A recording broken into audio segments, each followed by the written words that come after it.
My stepmother told me to start paying rent in my own childhood home, while her kids lived for free. When I refused, she pushed my father to throw me out. But the moment I revealed the house was legally mine, everything flipped. Trust me, you don't want to miss what happened next. And if you enjoy crazy real-life stories like this, don't forget to hit that subscribe button. Thanks. So let's go to the story. My stepmother insisted I pay rent to stay in my own home, while her kids lived there, without contributing a dime. When I refused, she pushed my father to throw me out. But when I exposed the truth about who truly owned the house, everything shifted. Sandra's grin grew wider. If you don't pay, you'll need to find somewhere else to live. We can't have freeloaders here. I sat at the dining table, my meal long gone cold, her words lingering heavily. The unfairness burned inside me, years of being treated like a servant while her children did nothing. Something finally snapped. So let me understand, I said, my voice steady despite the anger. James, who finished college 2 years ago and spends his days gaming, pays nothing. Melissa, in her 3rd year of college, never lifting a finger for chores, also pays nothing. But I'm expected to pay?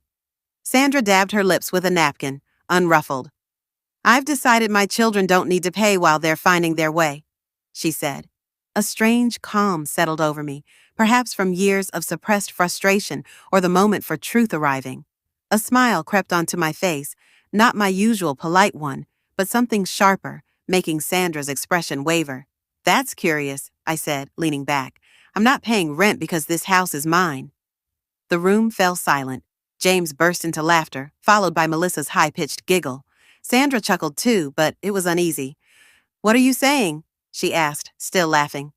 This house is mine, I repeated, holding her gaze. Their laughter faded as my words sank in. Sandra's face shifted from amusement to confusion, then disbelief, and finally near panic. That's absurd, she stammered, grabbing her phone. I'm calling your father. Her manicured nails tapped furiously as she put the call on speaker. The ringing echoed in the kitchen. Hello? My father's voice crackled. David, Sandra said, her tone tight. Ruby's claiming the house is hers. That's not true, is it? A long pause followed. When my father spoke, his voice was uncertain. Well, he cleared his throat. My in-laws put the house in Ruby's name before they passed. You didn't think to mention that? Sandra nearly shrieked. How could you keep this from me? It didn't seem important, my father said weakly. Not relevant? Sandra's face reddened. Not relevant that your teenage daughter owns our home? She hung up, slamming the phone down. The kitchen was quiet except for the refrigerator's hum.